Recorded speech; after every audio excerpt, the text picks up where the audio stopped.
and enough staffing issues, but it was not presented when I heard about it at the school board, like we're doing this for the kids' safety, and it was like, we don't have staff. Wow. Emily, I don't see you. Are we at quorum? We are now at a quorum. Yay. Okay. Hopefully now you can both see me and hear me. Yeah, We can. Yes. great. Nice to see everybody. Nice for you to be back here. I hope everybody who is ill is on the mend, and I hope those of us who are not yet ill do not become ill. Amen and amen. Amen. Yeah. Don't say yet. So with that in mind, I'm calling us to order, and I'm asking that Ann do an attendance roll call. Amit, just say yes. Yes. Anya, Yes. Nataki, Yes. Sherry, Yes. Julie, Yes. Precious. Here. Yes. Anne is a no. Keith is no. Tamara Yes. and Emily.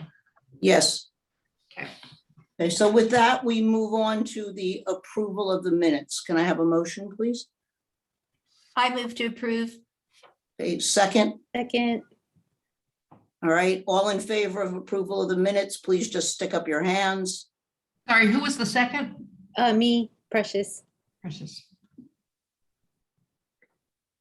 All right, I think the motion passes unanimously. And we are now up to public input. Anne, can you please have the person step forward? I do not see that the person who requested to speak has attended the meeting, so. All right, Just then keep we'll going. skip over, and if you see that she comes to the meeting, if you would please say something and we'll just call her and go to that agenda item so Yep. that we're not ignoring somebody who's here to address us. Okay, our next meeting, our next item is one that Anya's gonna handle, I believe, which is about attendance and quorum. So yeah, there was a lot of conversation about attendance and quorum, and given how sick people have been, I just did not want to be the heavy and say to people, if you are unable to attend, maybe you should recuse yourselves. I think we need to come up with a better plan given coronavirus and the reality. We've had several losses. People have lost loved ones. And then also, in the case of Precious, there was a family issue. So I just think that to move forward, we need to be patient, give each other some grace, and then understand that if we come into the meeting and we do not have a quorum, as Ann did prior, send an email and we just have to push the meeting out. I want to give folks grace to continue given everything that has come on. I don't know how everyone else feels about that, but that's my stance on it based on the emails and the conversations that we had. I agree with that, and I don't even know, does anybody want to have any discussion about this? Or should we move on to the next agenda topic? Julie. Thank you so much. No, I am an absolute favor of grace during this time period, but I had a question. If there is no business, any voting business, is it possible to have a meeting where we discuss non-voting issues or hear public testimony without a quorum? That someone else asked me that, or maybe it was Gina asked me, can't we just talk about it? And the answer is no. And the reason, as best I can explain it to you, is that this is a published meeting. So because it's posted online, it's been noticed to the media. You can't. If it was, you can't. It's a quorum. Sorry, Julie. I think that the best use of time then would be if you have subcommittee topics, because you have the right to have your subcommittee meetings, agree that you will establish a subcommittee meeting, and you can do that if people have the time to do so. So if you get an email from Ann saying we don't have a quorum, You can email your subcommittee and say, would you like to meet for 15, 20 minutes, an hour, whatever, and make that decision. And then anything that needs to be reported to Ann from the subcommittee can be done at that time. That's a great idea. Thank you so much. Any other discussion on this topic?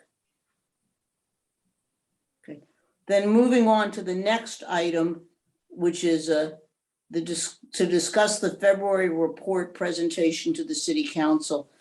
This is on the agenda for 30 minutes, but I'm going to propose that this conversation take way shorter than that and give the commission an update for what's happening, and then suggest that we discuss this at our February meeting after I have had, honestly, the opportunity to edit the statement and share it with Anya, so then we can get it to all of you in advance and hear what your thoughts are on it. Anne wrote an edit that she forwarded. Excuse me, Anne, can I continue? You seem to want to interrupt me. Well, I'm sorry. I just think it's important that you're familiar with the deadline. Well, let me finish first, please. And then I would be glad to hear your comments.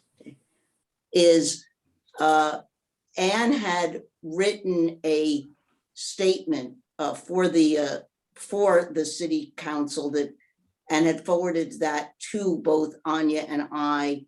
Because of our individual schedules and because of our timing, I did not have the chance to edit it. Nor did Anya have the chance to really review it. And from looking at Anne's work, there is definitely some things that I would like to make sure get changed prior to it being given to the City Council. So with that in mind, and I hear what you're saying, Anne, and that there's a time deadline issue, I was not prepared to discuss tonight what is in Anne's report with the full commission until such time as I've had adequate time to edit it. Anne, what is the issue with the time deadline? So the council meeting when you will be presenting is February 15th. The deadline for the packet, so that means the final report must be completely finished and given to the city recorder. I'm looking at the calendar, the 9th, possibly we could push it to the 10th. And you meet on the 3rd. So that gives you, if you're discussing it on the 3rd, that gives a handful of days for a final report. So the full committee wouldn't have an opportunity to review it, which is fine. But I just want you to be aware of the time frame. Thank you. I was aware of the time frame from our last conversation, and I believe that with our meeting on February 3rd, that there will be adequate time to get a final in by February the 9th. And I think it's important that this entire body look at the document that will be coming from the body. And last time when Sherry, I see that you want to say something. Just give me a minute and I'll finish my thought. Last time when I wrote why we need a city manager, there were really very few corrections from people about it. And I have the feeling that when Anya and I look at this document and circulate it, that this committee will be pretty happy with it. And if you're not, I can definitely get it done by February the 9th. Sherry. I believe that Gina had her hand up first.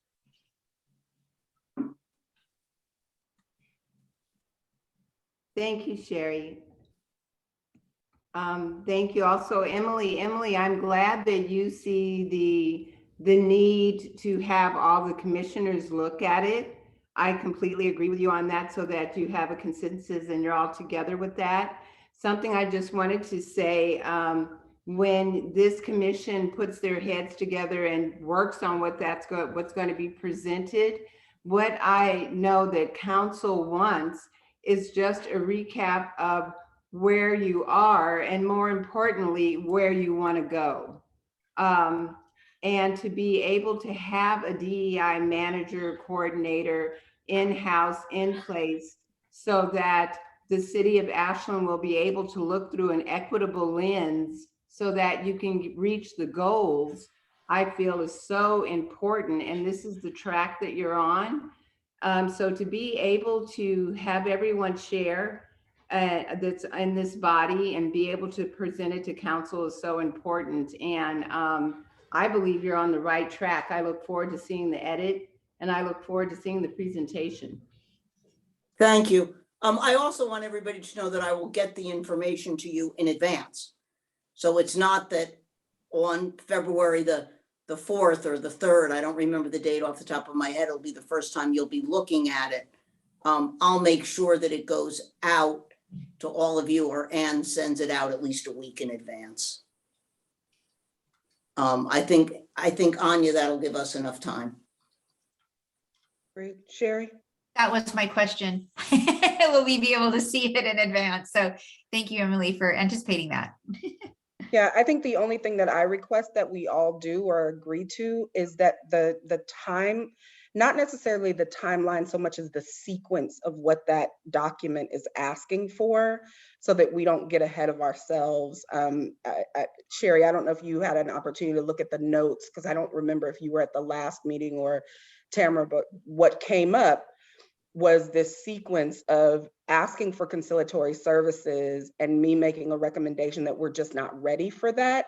So that while that's a part of the container of getting to that space, we need to be really sure that there's clarity in a rubric of sorts of how that is done, so that we don't continue this process of identifying conciliatory services, getting somebody, and then we get an onslaught of incidents. And is it the commission's responsibility, which we all need to be really clear about, on handling that until the city gets whatever it needs to get in place? And I personally do not want to be responsible for fielding racial incidents in the city. The liability of that, the issues surrounding that, I don't want to have that. So I just want to be really, really clear, and also make sure that the language of that fits into our update, our February update, so that the council is clear and that also we're all clear on what we're agreeing to in terms of holding that container until it happens. Does that make sense? Yes, thank you. Okay. Is there? Nataki has her hand up. I'm sorry, Emily. Oh, I really Yeah. appreciate that. Thank you. It's hard for me to see sometimes. Nataki. No problem. Thank you so much. And thank you for also sharing the document, because I think it's important for us to take this particular issue seriously, that we, there was a recent incident that my father experienced with a local shuttle service that was like heightened racialized violence. And that actually ended in a threat to him and to me. And when I'm looking at being on a body like this, the question is, what happens in the interim when we make a decision that we're going to move towards having what we need in place in order to have somebody who can handle this kind of work for the city? I think what I agree with Anya is that there's that space in between the decision that we're going to locate somebody, what we need to do to have somebody in place, making sure that the city has that, and then also what continues to happen here. Because these are not new incidences. These things happen all the time here in a town that people constantly say to me, that's not what Ashland is like. And my answer is, it's not, that's not what it's like for you. So it's really important that we vet this properly and that we set this up properly so that there can be real success in placing somebody in that kind of a position, because when we do include somebody in a position that helps to support us in our racial equity and social justice, support the city, not just this commission, that is also going to have a certain kind of blowback and vitriol. And so we just have to be, really vigilant in the way that the process that we use to have this particular role created, vetted, and established.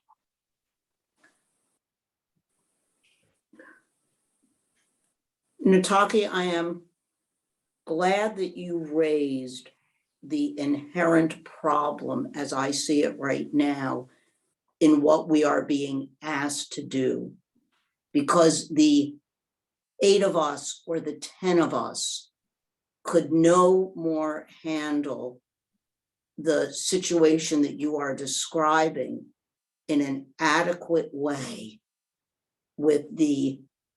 in the manner in which it should be discussed, in the manner in which there should be a resolution, in the manner in which it should be handled, and in the seriousness with which this city should consider these things.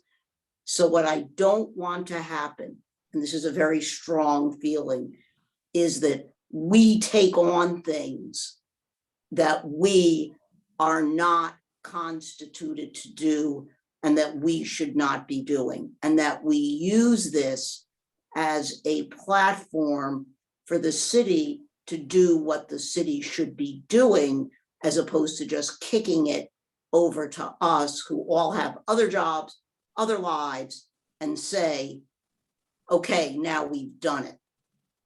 So I completely agree with you, and I think that needs to be part of our report. As the person who was going to be editing this, I just thought I would let you know that. Thank you so much, Emily. I appreciate that. Okay, is there other discussion? Did I miss anybody else's hand inadvertently?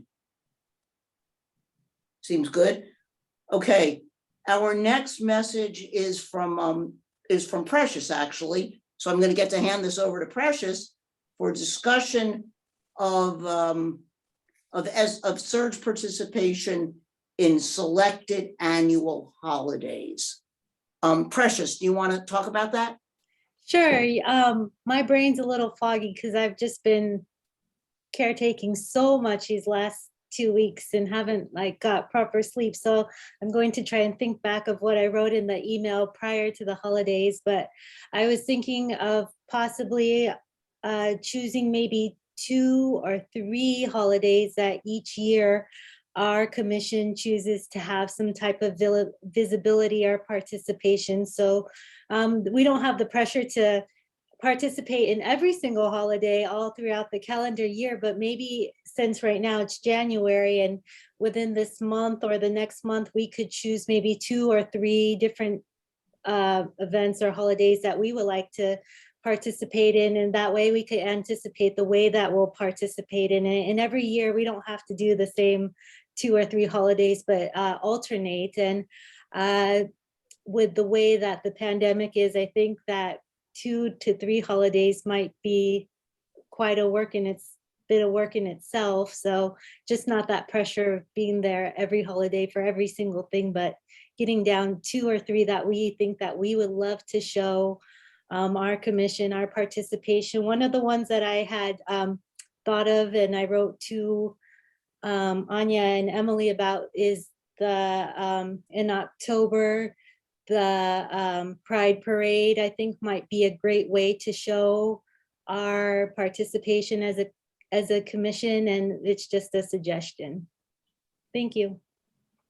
So Precious, in the role of all chairs, I'm about to say, would you like to be the person in charge of this? And is there anybody else who would like to work with Precious on this idea of? Go ahead, Precious. It's kind of a weird situation right now because to disclose, I'm in the process of having applied for a Fulbright. So I'm in this halfway process of them selecting me. So I don't know what my fall will look like, fall 2022 will look like. I just want to put that out there because I don't know if I'll receive the Fulbright or not. But I just want to put that out there because if we do the Pride, I might be in the country or I might not. Precious, thank you for saying that, but this is only, again, in the role of a full chair and roping people in. This is only January. January to October is 10 months away. You're here, you had a great idea. I think everybody on the commission agrees with that. And in terms of, and I'm actually going to hopefully bring this up later because there's been a lot of requests for our time and a lot of requests for people to do things and do front work, okay? Meaning face forward work. And I think that needs to be divided up amongst the commission and not just left in Anya and mine's lap. So if you are willing to at least start this process, which would be, and I think that doing it at what I just, to make it easy, I just call Gay Pride, but I know that is probably not the proper nomenclature. When I went to my first march in 1971, it was Gay Pride. So with that in mind, I think it would be and it was not here. I think it would be fabulous for us to do that. And I am hoping that you will do that and start sort of thinking about how are we going to do that and what's that going to be like? And it gives us something to think about for way in advance, okay? And I think there are other things that I personally really want to and need to work on for the commission. So if you're willing to do this, I would love to have you be the chair of this subcommittee. And is there anybody who would like to work on this with Precious? Great. We've got Sherry and we've got Julie Gillis, and we now have a subcommittee. Have I missed anybody else? Precious, have I successfully roped you in? Yes. Excellent. Okay, good.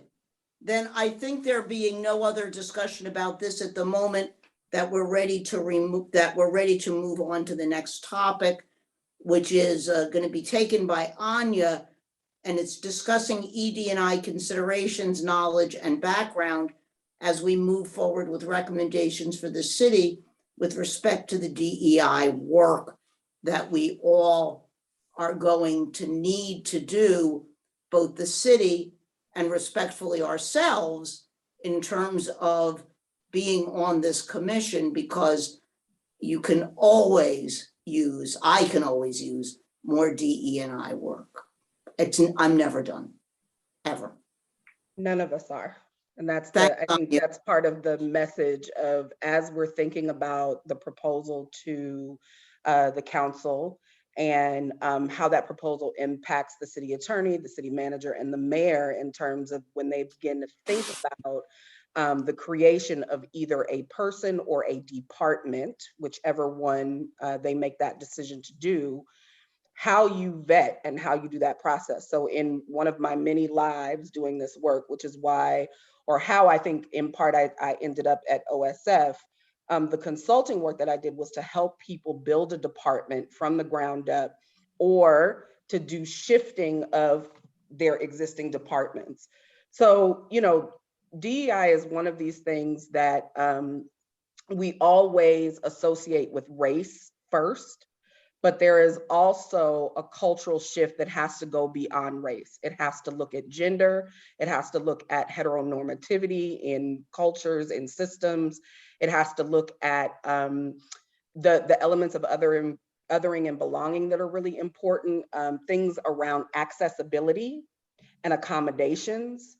So that's everything from vision to hearing impairment to deaf community dynamics. And I learned a really valuable lesson coming to OSF, working with Steve Wasserman, who essentially called us out on the way that we were handling the work that we were doing, and was well within his right, and also very correct about the ways in which we patchwork accessibility work. And so my goal in those recommendations, or in that document, is to make sure that what we put forth to the council is the ability to look beyond, although this is a social equity and racial justice committee, that we also make sure that that social equity stands out really clearly around access and accessibility. and understanding the nuance of that. Also language, how the city talks about race, how the city talks about accessibility is going to be really important. There are nuances. Some people don't mind the term disability. Some people like the term otherly abled. And so we need to be, and there are other terms, a myriad of terms. And so we need to be clear that whatever we're setting up, we're supporting the city in being successful in looking into who comes and does that work, who they vet to do the work. So I think one of the things that I would recommend is that as we are editing that document, that we take into consideration what it means to have a DEI manager in a municipality, and where that person, where do you recommend that person be? Do they sit in human resources? Are they an individual outside of human resources? Are there people who are accountable to them in terms of the scope of work? So for example, if the city tomorrow gave a budget for a DEI manager, and again, these are all decisions and choices that we don't have to be a part of, but the city, we should make recommendations for the city to be in consideration of. What happens if you stand up conciliatory services and the responsibility for seeing these issues through is only for the DEI person? I don't think it is wise to hire somebody, put them in a position where they're vetting all of those things. And if they do not have the legal experience or background or understanding or the historical knowledge of how the city works, it sets someone up to fail and not be successful in that role.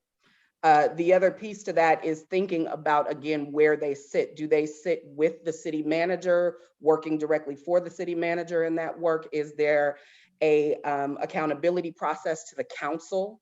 Is there an accountability process to the city attorney? And outside of the obvious hierarchy, how is that reporting structure so that when I bring a complaint to the city and it has gone to the equity director or the equity manager, I know every person who sees that information. I know every person who has touched that information, and that my issue has been solved and made public if I've asked for it, or just notated clearly so that I know who to contact if there is a second incident or if it becomes an incident of harassment. I don't know that the city has an EEO officer or a civil rights attorney. I figure they do not have either. So that is something to think about when you are making the decision to hire an equity manager. Who is the person that person goes to, when it needs to be escalated above a city manager issue or a DEI manager? Does it directly go to the city manager? And those things need to be made clear to the public in some type of handbook or guidance so that I know if I lodge a complaint, it doesn't get lost on somebody's desk or sit in a space and not really have resolution. So those are just some of the recommendations. I think that also looking into national organizations that do trainings for municipalities. Multnomah County is one of the best counties in the country for that. The city of San Antonio has another really robust program that the city could look to adopt some of those guidances for the city to make a decision on how they're hiring that person, where they're putting them in the city management structure. And those are just some of my recommendations. I also think that at some point, when the city reaches a space where they have kind of enacted this work and done it consecutively, I'd say anywhere from 24 months is usually for us the time for people to get it under their belt, is to make sure that there is a training that's inclusive of the city council and of the commission, so that everybody is on the same page about the what. What is it that we're doing? How is it being done? And what are the steps? The way that we put information about parks and public access and space on our website, that same information needs to be clear for DEI work in the city. And that everybody who moves here, who visits, who comes has access to that and knows what the protocols are so that they're clear and that a sense of safety is created. And I think given the incident that Nataki mentioned, and given some of the other incidents that have happened that we're all aware of, I think it would be really critical to make sure that our recommendations are clear about setting this person or people up for success in that work. So I don't know if anybody else has contributions they want to make or thoughts, but those are my thoughts around the EDI and DEI. It's such a huge topic, and it's, you know, you're not going to be able to unpack it in 30 minutes, but I think it's just something to really be considering. And also the cultural difference across race, because when we talk about race, again, we are not just talking about one group. And when we talk about equity, we are not just talking about one group. There needs to be very clear language about the inclusiveness of this work, and not that it is focused on one group over another, but that there also needs to be education at the levels of the way incidents have happened, which in this town, unfortunately, or in this city, have been racial incidences that have impacted people of color, specifically Black and Latino, above any other. And so being able to speak that forthrightly and then talk about aggregating that across difference and how to support people in the community is important. So I will stop there and see if anybody else wants to contribute.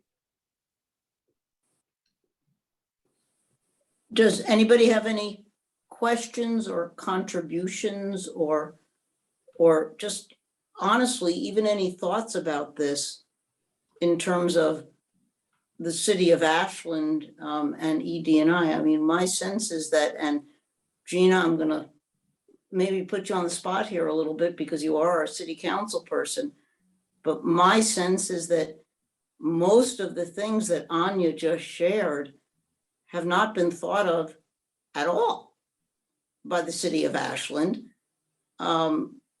I base that from both my lived experience here and also the persistence of what we call incidents, but what really are a pattern of racial harassment.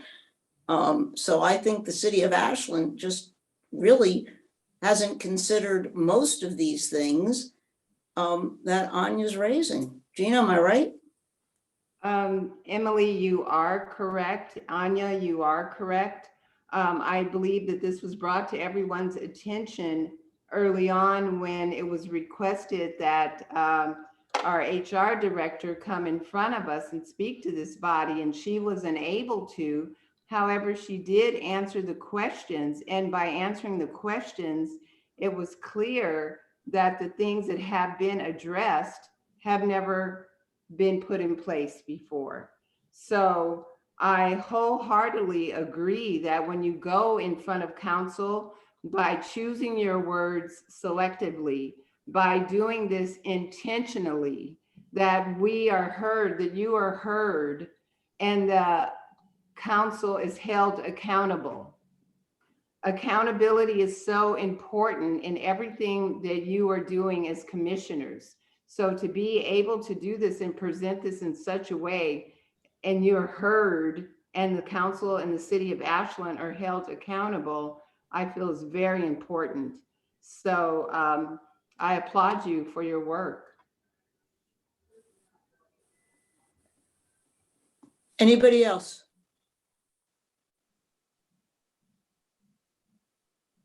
Julie, and then Sherry. I just think if we're going to be doing this work, we need to lay a really good foundation. I'm in complete agreement with everything you've said, Anya, what you said, Gina, what you said, Emily. There's no point in, I mean, there's always point in Band-Aids, but I'd really rather build something solid that will be accessible for the residents and people who live here and is truly just. Thank you, Julie. Yeah, I was just going to say the same thing, and thank you, Anya, for stating it so clearly and concisely.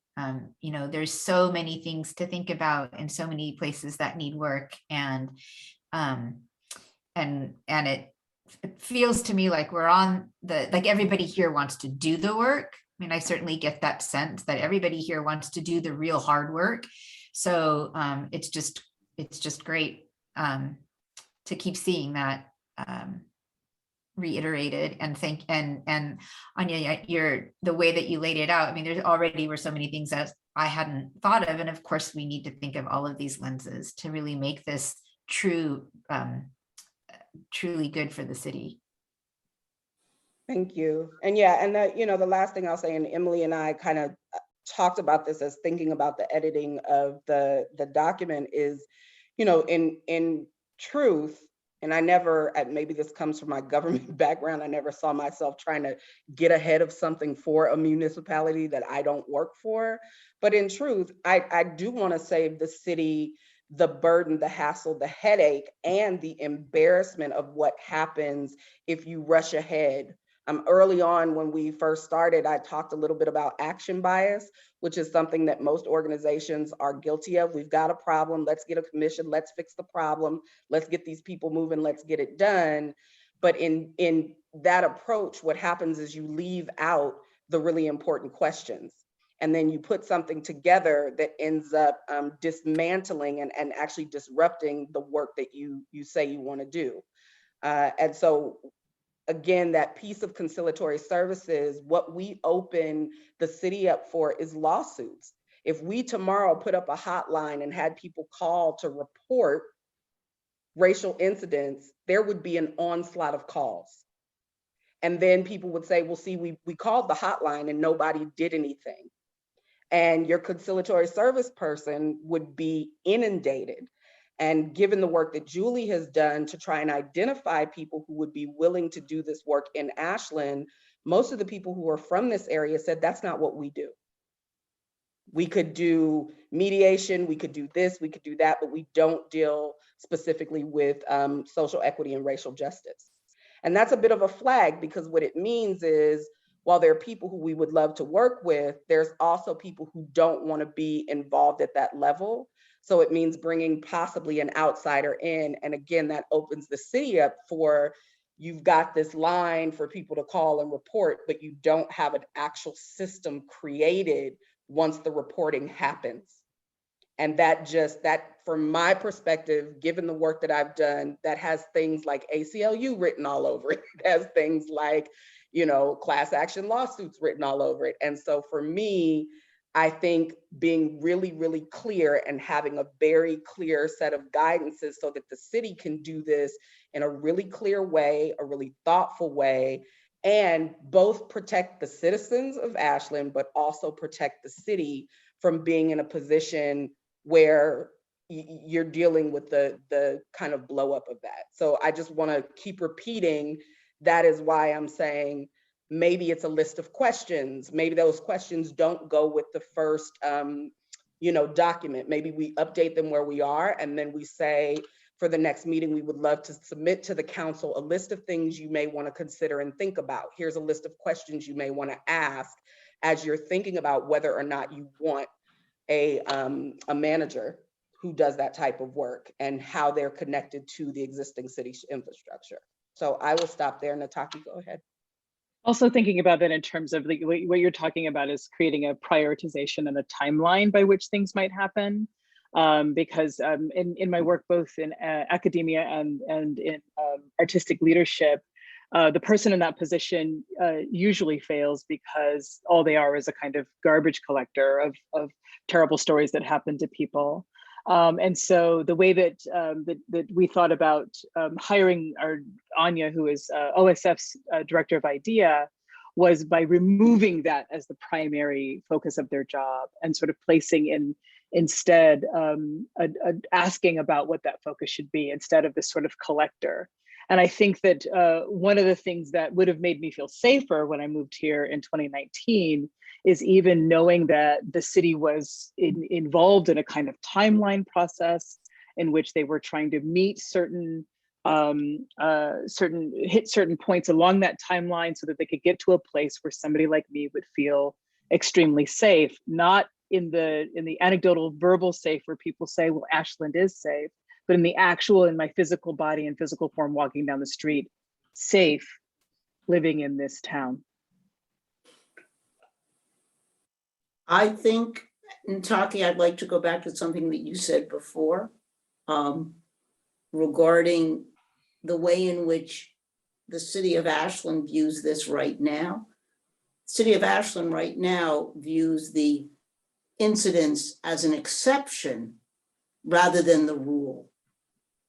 And that therein lies the problem in terms of the outside sort of notion of, well, this is something that's outside of us that really, just happened. Well, maybe it really didn't happen, is sort of where it goes. And I think that the points that are being raised, and I think that what we need to be really clear about with the city is that I agree. I agree with Anya. I don't think we give our list of things that we need or want in the first document. I think that we are very much largely in the consciousness raising department of this is life. This is life for citizens of Ashland, and we want to get that addressed in a systemic way where the city is taking responsibility.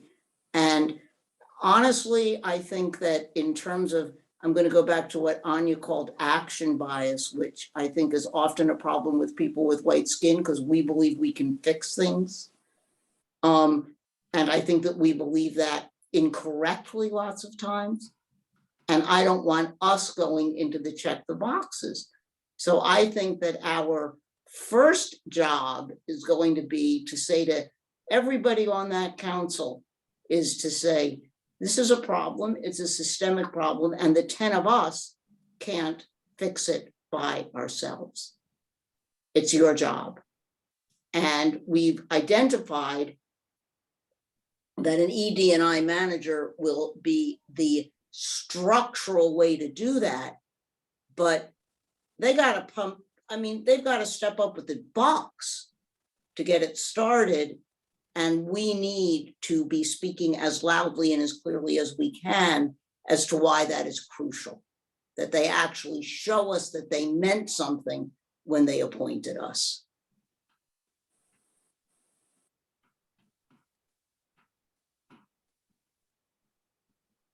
Now that I've made this little soapbox speech, not yet to the council, but it's coming, as you can tell, is there any other comments about this aspect? Sherry. So I have it's almost a logistical question, given everything that's been talked about in these last few minutes about, doing this thoughtfully and doing this the right way, the action bias and watching that. And, there's a subcommittee right now about a calendar. And I'm wondering if that's a premature thing, because when we started that, I almost feel like that was maybe some action bias, if I'm understanding the term correctly, was to jump in and be like, oh, the calendar's wrong, we need to find a calendar. And I'm feeling like maybe that's not an effective place for us to use our time right now, because really, yeah, go ahead. Mm-hmm.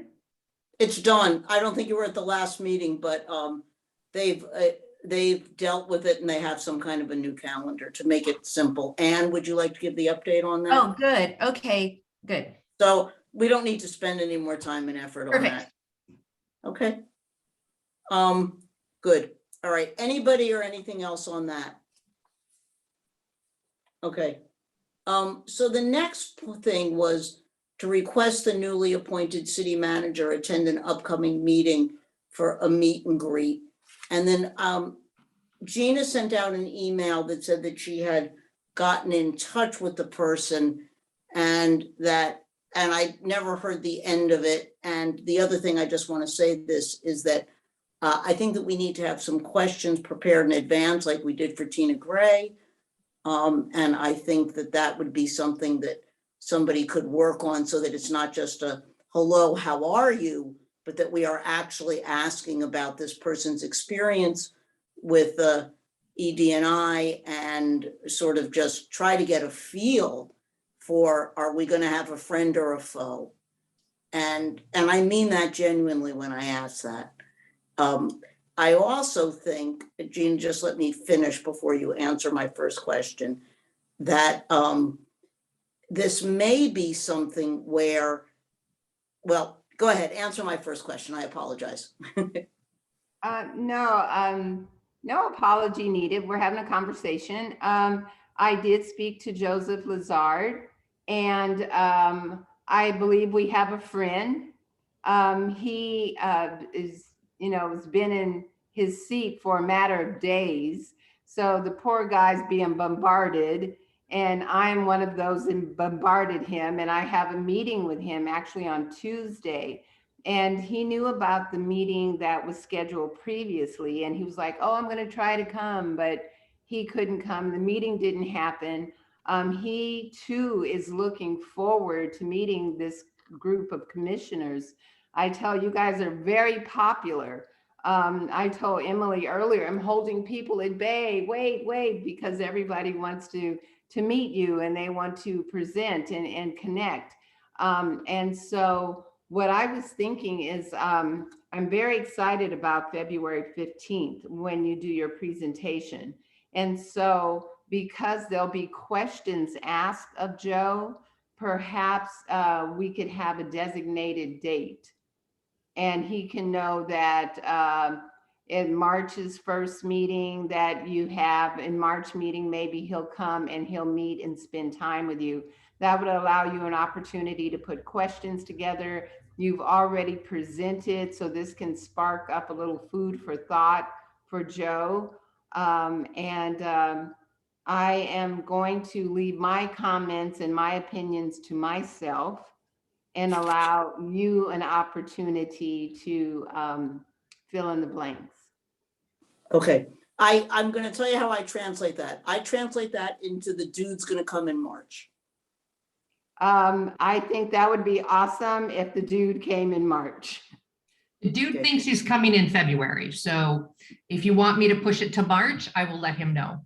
Well, when I talked to him, he's good at whenever the commissioners want to meet with him, because honestly, Ann, I think it would be better because the commissioners could have questions prepared. Joseph could Totally. He just contacted me and said, send me the link for February. And so if you would prefer March, I'll just say, Joe, they prefer you come in March, which is fine. That's perfect. And I will follow up with that on Tuesday too, Ann. Okay, good. Now, in fact, is there anything else on this? Can I just ask a question? Emily, and maybe the answer to this question will help Gina when she meets with him. Is the intent of the commission to submit questions in advance to Joe that he can answer then at the March meeting? So he can prepare? That's the intent. Okay. Yeah, I think that's the intent. Okay. Rather than just saying, hello, what's your favorite drink? Okay. Well, rather than peppering him with questions at March that he hasn't had a chance to. Right. Prepare. Absolutely. Okay. Absolutely. Hopefully during his interview process, there was some discussion with him about ED&I and about his experience and his general feeling for that. I don't know if there was or there wasn't, which is another concern. Yeah, no, there was, and that was one of my questions to him. And so that's why I said that I'm going to leave that opinion to myself and let you fill in the blanks. Okay. Gina, then we are up to your update. Are there things that you wish to update us on? Thank you, Emily. I didn't really have anything that I wanted to update you on. I had this whole slew of things before, but like I mentioned, there are so many different commissions and individuals who want to meet with you. I feel it's very important that Joe comes and meets with you, Joseph Lazard. I look forward to, Precious had kind of mentioned reaching out to Tonya, I believe her name is, DEI@SOU. I think that these are good people for you to meet with. I know everybody has their plate full, but just individuals that I know who have reached out to me and said, Gina, is there any way that I could be in public forum just to have some type of establishment, to establish themselves and connect with the commission? Something that I do want to do, and I appreciate all of the discussion and conversation around the presentation on February 15th in front of council. I love the direction that you're going in, the intentions that you're going to put forward, and the clarity that you're going to bring. And I, as a council member, I look forward to being held accountable. Before I was on council, the previous council wrote a resolution, and this resolution is now a living body, which is you. And so now that we are here, we're established, we've rolled up our sleeves, now let's get busy. I don't want a Band-Aid. I don't want lip service either. I am with you. I acknowledge, I live here, I'm a Black woman, I've experienced it. My son is here and I'm concerned for him every day, every day.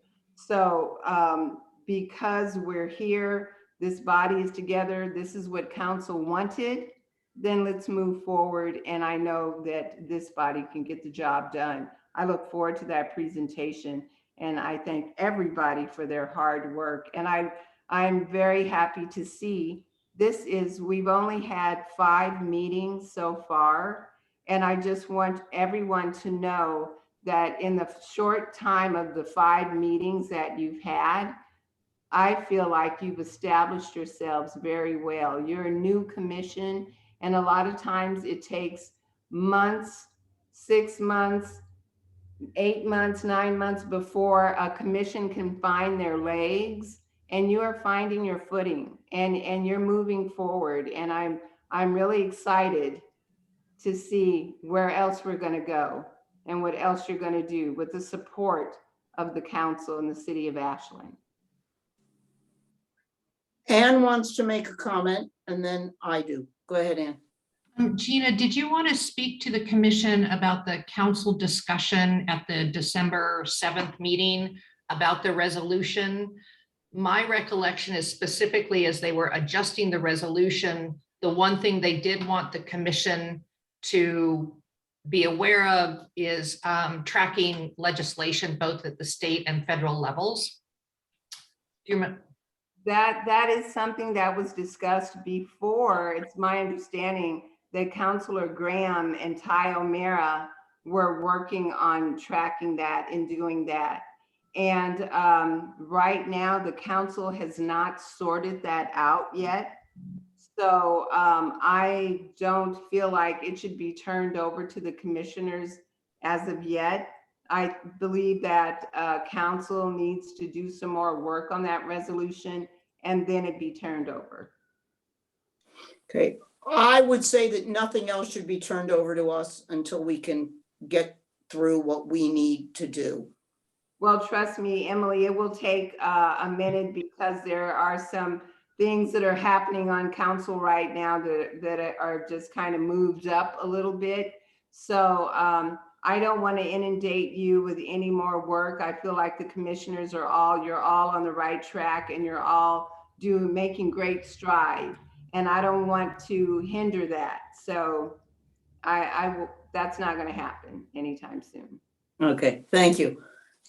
Speaking of work and speaking of making great strides, the other thing that I wanted to talk about, and I to the extent that this is necessary and unfortunately under the rules it is, I would like to move to be able to add on to the agenda right now an additional agenda topic that is not on there, which is about the issue of the public requests that we've been getting for our participation or for meetings, bring those to the commissioners right now, to everybody else, and see if we can get some individuals who will be willing to take some things off of Anya and my plate, so that things can get responded to. So I make a motion to open the agenda for the purposes of adding in these items. Do I have a second on my motion? I noticed Julie's raising her hand for a second. Is there any need for discussion? Okay. Would everybody just, everybody who's in favor of opening up the agenda to have this discussion, please raise your hand. Seems to be passing unanimously. Thank you. So Julie Gillis, I'm calling on you for just a moment because I know that you have had this, that you're doing an update. There's some kind of a presentation that you're doing. And so that everybody knows what you're doing, could you give us an update on that, please? Sure. It was an application, so it has yet to be accepted. The Women's Leadership Conference, which is an annual conference here in Ashland, had openings for panelists, and I had reached out to some members here who are women identified individuals. Heard back from a few people already on panels. Tamara, you're already doing that, which is amazing.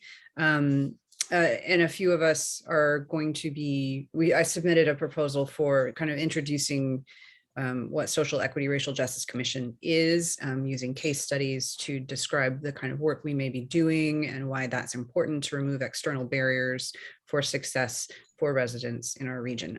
That has yet to be, I have not heard if it's been accepted or not. And if so, then we would move ahead and be doing that in May. Excellent. Okay, so the other people that have reached out to us is the city of Medford, sent, and I think it was forwarded through Gina, forward us an email about wanting to get together so that we could learn what actions the city of Medford is doing with their commission. This was over the holidays. It was before I went out of the country, and Anya was otherwise engaged. And all we did was to say that we would get back to them.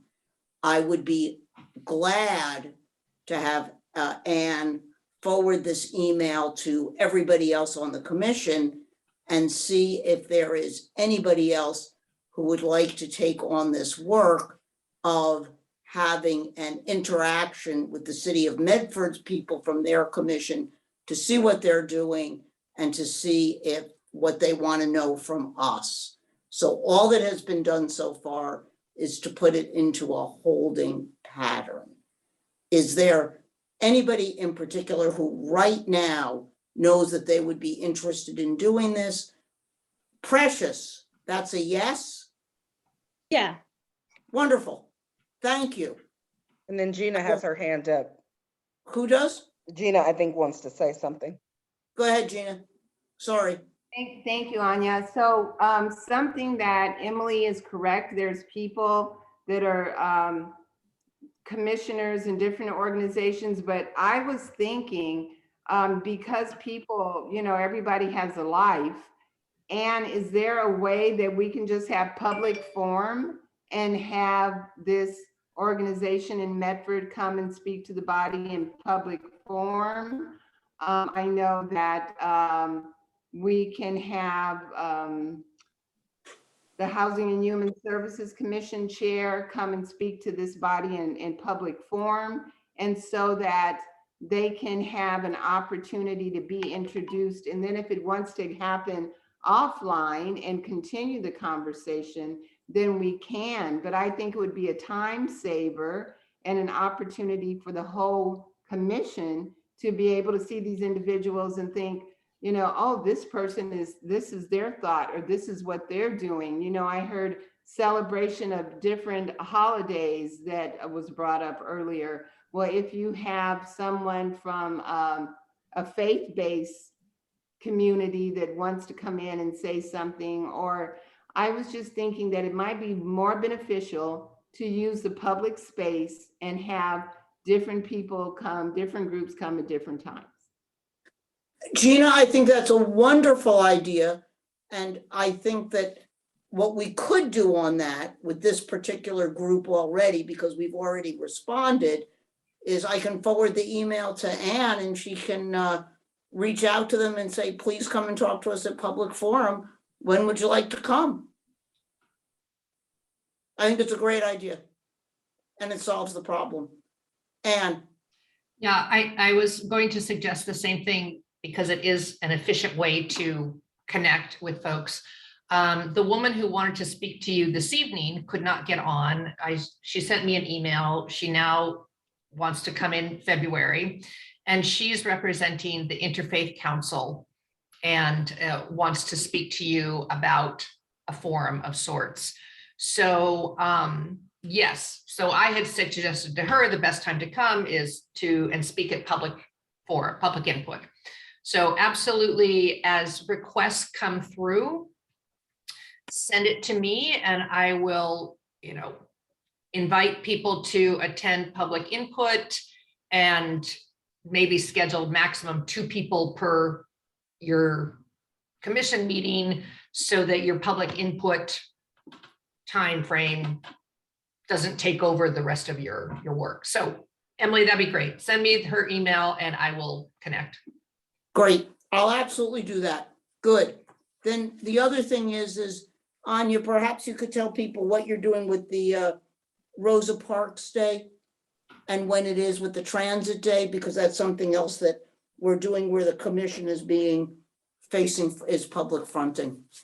Yeah, so it's a request right now. I have not committed to doing anything yet. I set up a meeting to meet with them next week to find out more about what it is that they're interested in doing.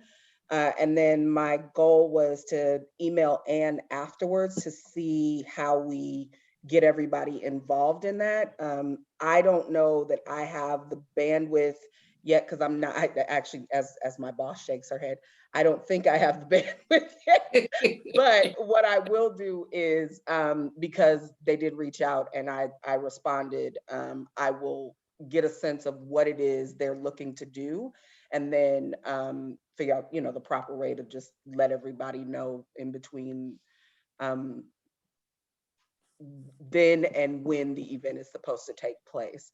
But I think, Precious, this is an example of one of those things that for the next calendar year, like that we get those things in advance and let people know what we can and can't attend. I also want to be very forthright with people that I am immune compromised, so I will not be going to attend any live events because I cannot get sick. And I'm very upfront with people about that, and just don't want to put myself in a position where I end up hospitalized again. I can't do it. So if there is a request that I physically be at something, I always tell people, if it's more than one person, I probably will not be there. Yeah, this Rosa Parks thing I think is very quick. I think it might be February 4th or 5th. Yeah. So I think that I appreciate, Anya, you jumping in on it and at least trying to figure out what's going on with it. Gina. It is. It's going to be February 4th. It's going to be Zoom. It'll most likely be a panel and a discussion of Rosa, and I put Claudette. He was before Rosa and made some comments, but it is going to be Zoom. It is going to be a panel, and it's going to be February 4th. Then the other thing that I would tell people is that if this is for anybody who doesn't know, that on January 17th, on Martin Luther King Day, which is Monday at 2:00, is Base's presentation, which is a whole thing, interviews of kids and interviews of Gina. I know you got interviewed for it. And do people have the link for that? Would it help if Anne distributed the link to everybody on the commission? I think it would be helpful if Anne distributed to everyone, and it is also being distributed on the chamber, on the city site. It's a Facebook page. I put it out there on my Facebook, on Instagram. So we are doing our best to get the word out. And I applaud Base for stepping up again. There's also at 12:30 on the plaza, Preston, who used to always be there, was his amplification, and he will amplify I Had a Dream speech by Dr. Martin Luther King. Prior to that, there will be gospel music, and DL, who was usually was our MC over at the Armory. He's going to say a few words at the plaza. So from about 12:30 to 1:30 on the plaza, there's gospel music, I Had a Dream speech by Dr. Martin Luther King in his own words, and then some words from DL, and then we can all go home and enjoy what Base has put together.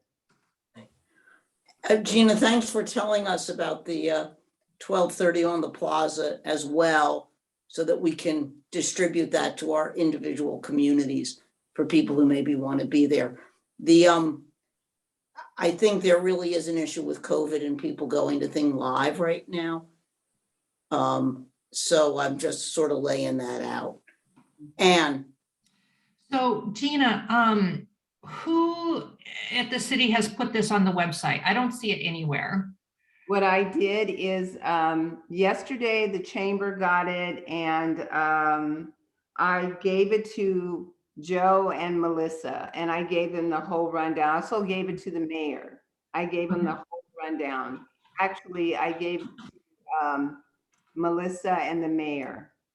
Okay, which is great. Neither Joe does not know how to post things onto the city's website. Anyway, so I'm happy to post things on the city's website related to the work of this commission and the events that you're participating in. So if there's a blurb or a news release or something for Rosa Parks Day, send it to me. I can get it up on the website. It's the same. You remember I sent you guys that information about the unveiling of the mural. Right. And so I posted that on the website and then sent you guys the link. So just send it to me, Gina. Melissa's overwhelmed. Joe doesn't know how to do this, and I can do it in a heartbeat. And then I can put the link to this Zoom meeting for Base in that notification. So in the future, I'm happy to do that, and it's easily done. Thank you, Anne. I think that would be very helpful for people to actually know about these events. Yeah. Because right now they don't. Right. So thank you. Mm-hmm. Okay. All right. I think that's it. Is there? Just one more thing. Sorry, Emily. Sure, Natasha. The the King Day celebration is also on the Chamber of Commerce website. So for people who are looking for it, if it's there, that is another way of accessing the same information. The Rosa Parks Day is not. So what I can do is simply put a link from the city's website to the chamber's website, so I don't have to reinvent the wheel. And so thank you for telling me that. I will look into that tomorrow, Nataki, and create that link. And then please let me know about the Rosa Parks Day. I will let you know as soon as I meet with them. Okay. Good. All right. I think then is that it? Okay. Is anything else for the good of the order, or how I end every meeting? Any questions, compliments, criticisms, or kudos? Kudos, we made it. Everyone. And kudos to our chairs. Thank you for leading us through this process. I appreciate it. Kudos to Emily. It's so amazing to just hear her leading the whole meeting. It's like piece of cake. It's like something I'm tasting so good. It's amazing. Like I've attended this meeting after such a long time, and I remember our first few meetings how we were just kind of going through a lot of stuff, and now it looks like piece of cake. So thanks to you, Emily, for leading us. Like it's amazing. Well, kudos to Emily and Anya, our co-fearless leaders who are gonna take this commission to great heights and doing really good work, which is what we all want. So we're super Couldn't have gotten two more different people to work cohesively. but that's what's gonna make it so magical, Anya, right? Absolutely. Right? It's gonna be amazing. Right. I think we call that frisson in the world, right? Person. The best ideas come from frisson. All right. Which I always thought was a salad green until somebody educated me. Okay, everybody. Well, thank you for the nice words, and you will get a document that hopefully you will read and say, what about? And with that in mind, everybody should truly, those of you who are still ill, I really, Tamara, I really hope that you can, regain your health, and everybody, like I said, who hasn't been sick yet, Don't get it. have an easy way. Don't get it. If you're not sick, run away from it. Don't get it if you can. It's Yeah. terrible. Yeah. Well, I Feel think better, that y'all. everybody is not sick yet, so that we can all have some sympathy, some rahmanas, some feeling for people who are, because of how close it is for all of us to get this. Absolutely. Happy healing. Have a great Good night, evening, everybody. everyone. Thank Good you, night. everyone. Good night. Good Thank night, you. Commission. Bye. Bye. Thank you. Bye, guys.